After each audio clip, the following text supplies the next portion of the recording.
some people are going to have more than others, but there's nothing. How are you going to stop that? And do you want to? Like, do you want to only know what, do you want to only be allowed to know what everyone else knows? You don't get to know anything that anyone else knows, because it's got to be equal. You want everyone to be exactly the same amount of attractive, and if you averaged attractiveness overall and you only allowed each person to be as attractive as the average person, there'd be not much attractiveness left in the world. And it seems to me that would be quite the loss, And strength, you're not allowed to have any additional strength or ambition or talent or let's say athletic ability. It's like, or artistic ability. I mean, aren't we kind of happy that there's massive inequality in the distribution of talent? I know it's harsh and hard, but you can't expect everybody to have every talent that there is, and it would be a hell of a sacrifice if no one got to have any talent, because it wouldn't be fair. And so I don't get the whole equality of outcome thing. It isn't going to work. There aren't that many geniuses, We want to exploit the geniuses and get them to work for us.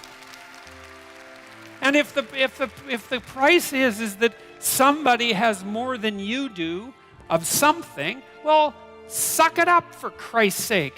Well, Jesus, seriously, man. It's like, look, how much more do you have than most people have? You read a nice article by a coalition called Human Progress the other day, and they were comparing the typical middle-class person who lives now with Rockefellers in the 1919s, and say, well, would you rather be a middle-class person now or Nelson Rockefeller in 1919? And the answer seemed pretty damn clear that, well, if you were Nelson Rockefeller, then you would have been richer than anyone else. And there's something to be said for that status, right? Because people do like to have more than others.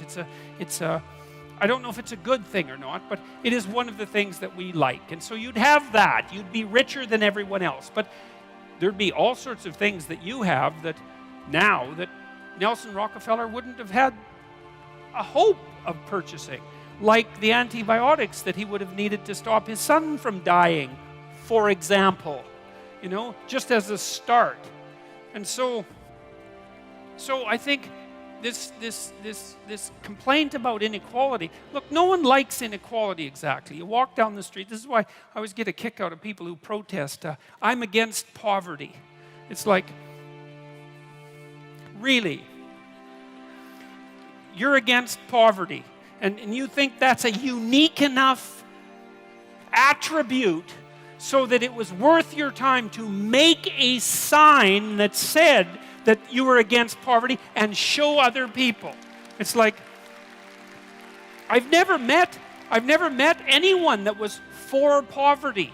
You walk down the street with someone who's pretty well off, and they've got 1920s spats on and a bowler, and they're feeling pretty damn rich, and a Stockster certificate sticking out of their back pocket, and there's a homeless person there, and they give them a good kick, and they say, the more poverty, the better.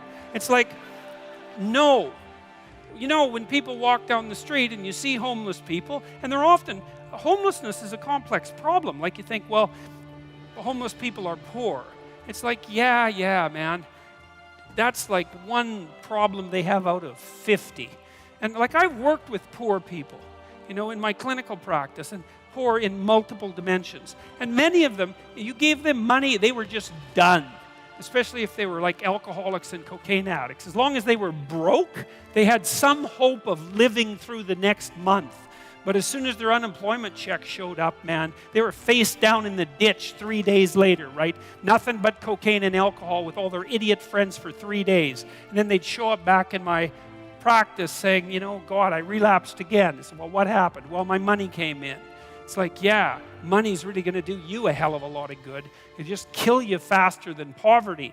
Now, not that there's anything good about poverty, but it's not like these are simple problems. You walk down the street and you see someone who's been an alcoholic for 20 years and maybe they're addicted to methamphetamines as well, or maybe they're schizophrenic. It's like, it isn't unequal distribution of monetary resources that is the primary cause for that problem, and it isn't going to be some sort of straightforward redistribution that's going to fix it, because it's way more complicated than that. And you know this too, because you play games like Monopoly, right? You've all played Monopoly. What happens when you play Monopoly?